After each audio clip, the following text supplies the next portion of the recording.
Hi guys, I hope you are doing well.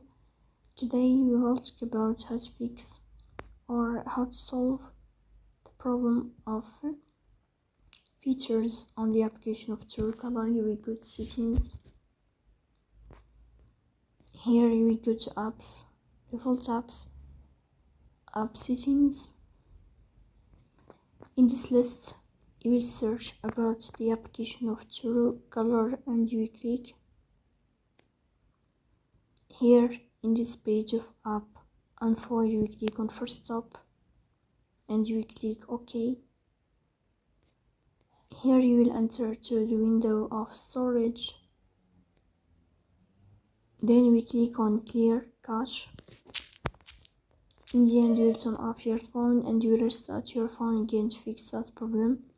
So please don't forget to press the bell icon and subscribe. See you next time.